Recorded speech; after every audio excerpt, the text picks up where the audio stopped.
It's been a while since we covered a good war on this channel, and considering we've had a recent focus in High Rock, I thought it rather fitting to be doing the War of Betony.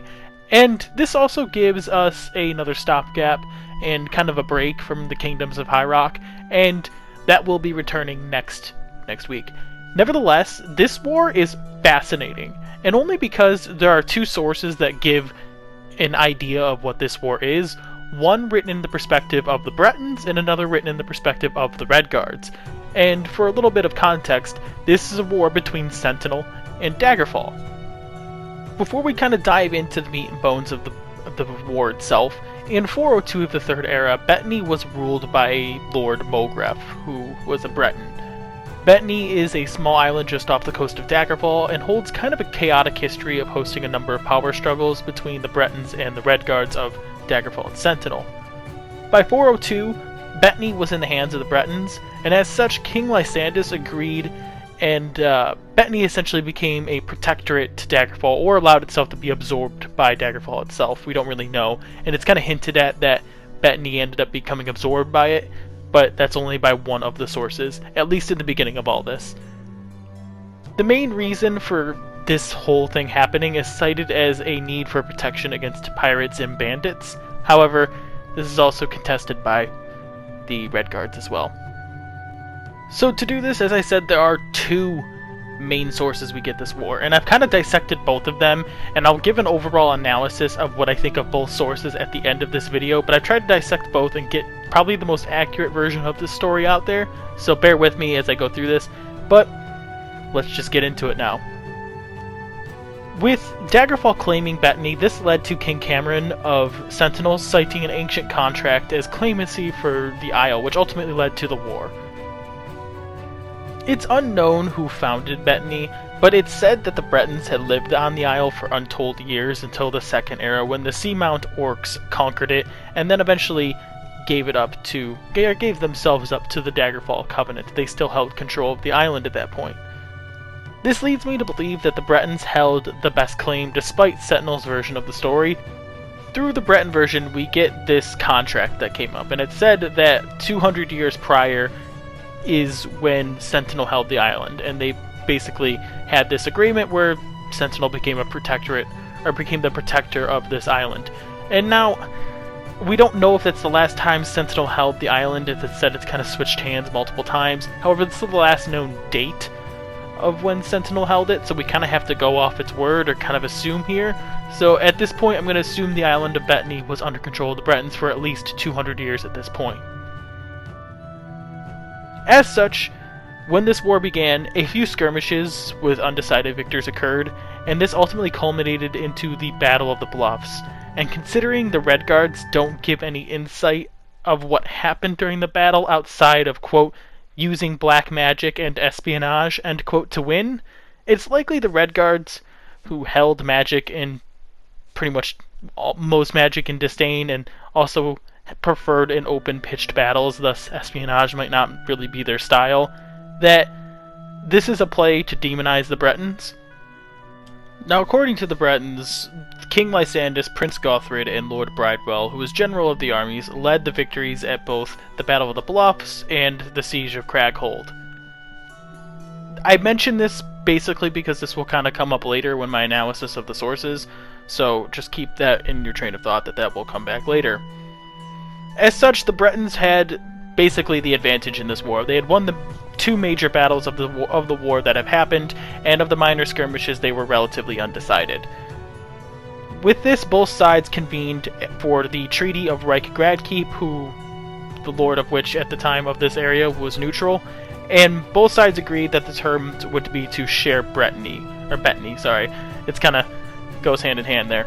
And this whole set of terms seems very generous on the Breton side of things, and both sides agree that these were the terms of the treaty. However, both sides also agree that there was a breakdown in negotiations. Where the Bretons claim it was King Cameron unwilling to accept these terms, the Redguards claim that it was a hidden clause that seemed to undermine Redguard control in the area. And while this hidden clause, quote, doesn't necessarily exist because we don't have evidence of such, because the treaty never happened, basically we kind of have to go off on a limb and assume that it was maybe real, and in this case it's difficult to say. The terms seem very generous, at least on the Breton side, and for King Cameron to kind of go nuts like that, in a sense, there has to be something else to the story, and I would have to say that King Cameron is probably in the right here, that there was probably something to undermine his rule of the area, because there's no way he would not have accepted those terms just by having to share the island, because that is incredibly generous considering his position in the war. With this breakdown, though, both armies, or I guess both retinues, would clash, eventually leading to somewhat of a slaughter in the castle, and Lysandas would emerge victorious, pushing Cameron out into the fields. A week later, both sides would meet at Cryingane Field, and in foggy conditions, the armies clashed. When the fog ultimately lifted, Lysandas lay dead with an arrow to his throat, and while Sentinel claims the kill, it's probably unknown who killed him, basically because there were very foggy conditions. It could have easily just as been friendly fire, since we don't know who shot the arrow. It was in fog. Now, Gothred was pulled back from the battle and crowned king as a result, and this inevitably led him to challenge Cameron to a duel. And the Bretons compliment Cameron's ability to fight and compliment his skill in swordsmanship very much here. And during this duel, Gothred eventually wins. And while we get on the Breton side that Gothred was fighting honorably, on the Redguard side we see that he stabbed him in the back. This will come in a little bit later. Nonetheless, Lord Orsme of Sentinel surrendered the battle and eventually surrendered the island outright as well, surrendered Betany. And it's said, at least on the Breton side, we don't get it from the Redguard side, that Orsme would commit suicide, but we kind of have to take this at hearsay. As such, when the war concluded, they offered a marriage to seal the end of the war between King Gothred now of Daggerfall and Princess Ibuki of Sentinel, and the war would end in 403 of the Third Era. Now to analyze the sources.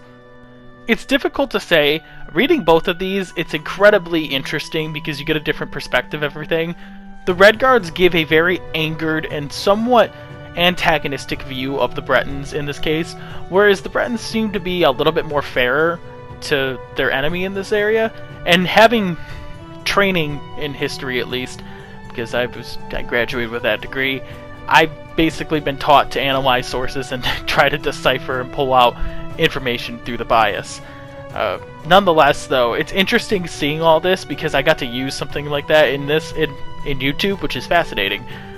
Going into the three things I pulled out that were the most biased of areas that I was able to, that are a little bit muddied. The first having been the bloodshed with the negotiations at Gradkeep, sorry. Like I said, it seems likely that there was a hidden clause and that the Redguards were in the right here. However, without evidence, it's difficult to say what is true. But given that, like I said, the terms were very generous, it seems like the Redguards were in the right here, and I'd have to give them I'd have to favor them in this instance. This one kind of made me laugh. From the Redguard source, we get that during the Battle of Cryingane Field, there was a, quote, Daedric mist that was summoned by the Breton fog, or by the Bretons. This seems highly unlikely, purely because fighting in foggy conditions is terrible for any side, and considering that the Daggerfall King was killed in this fog, why would they summon this? Because it makes them incredibly, not only the king, but their army incredibly susceptible to friendly fire. Just seems like a stupid idea and all around. Just seems completely, like, just not logical anyway, just because it seems like a terrible battlefield strategy to be like, let's create fog so our troops can't see the enemy. Like, yeah, they can't see us, but you still can't see them. That doesn't make any sense to me. I feel like that was just natural weather doing its thing. The last thing I want to talk about in terms of what could be true here is that Gothred is said to have stabbed Cameron in the back, while the Bretons say that he fought Cameron honorably. Now, it's said that Gothred also relaxed behind enemy lines and basically did nothing. I find this a little bit of a middle ground. I feel like for at least Gothred in this case, he was commanding his army behind his line. This doesn't have anything to do with cowardice or anything. This actually has to do with very smart tactical leadership amongst your field. Julius Caesar did it all the time. When the king was found to be dead in this case, I would also assume that Gothard was the first one to rally his army to prevent a panic, because if you are in a battle and then suddenly you just see your king dead, that would freak any soldier out. It happened during the Battle of Hastings when William was thought to have died. Look it up if you like. Kings and Generals did a fantastic video on it recently. Nevertheless, though, if it's likely that Gothard, seeing his people panicking, tried to rally his people, and kind of crowning himself king in mid-battle seems like a great way to inspire your men to go back and fight and rally your men. So it seems likely that he was commanding from behind the lines and then eventually rallied his people to go back to the fight. Seeing as he would be a little bit more fresh, it seems likely that he would have been in a better condition to fight a duel. And seeing as I can't see, at least from a Redguard perspective, if you watched your king get backstabbed, I wouldn't just take that sitting down. I would rally to fight. That was incredibly dishonorable. You can't just take that insult and do nothing, right? You have to go fight that way. And considering, at least on a Breton perspective here as well, Bretons do hold chivalry and knightly honor very high regard. I kind of find that whole story unlikely that he stabbed him in the back. So, well, in this case, I would see that basically Gothard was leading behind enemy lines, saw his father dead, rallied his troops, fought a duel, won the duel. That would be how I would see it, at least from my perspective, and that would be the only way I'd actually see the Redguards surrendering honorably, or surrendering outright. With that being said, this was an incredibly fun topic for me to cover. I had a lot of fun doing this. I never thought by covering the War of Betony that I would go absolutely nuts and think this is the best topic I've covered in a long time. I had to do a couple retakes of certain lines because I was going way too fast with excitement, and I could probably have a couple in here that I'm like that, so I apologize about that now. Nonetheless, this was fascinating. I loved doing this topic, and it kind of reinvigorated me about my lore. I wasn't really down on doing lore. I wasn't really demoralized about doing lore. I was just kind of in a middle ground, but this has really excited me to beyond the point where I'm very energized to do lore. That being said, I hope you all enjoyed. I'll make a quick note of this now, I guess. Probably should have done this at the beginning of the video. I have a second channel now. I'll put it in the description, and I'll put it in the little subscriber thing. I'm pointing in real life, you can't see it, to go see it. It's basically a history channel that I do because I graduated with a history degree, so feel free to go check that out if you'd like.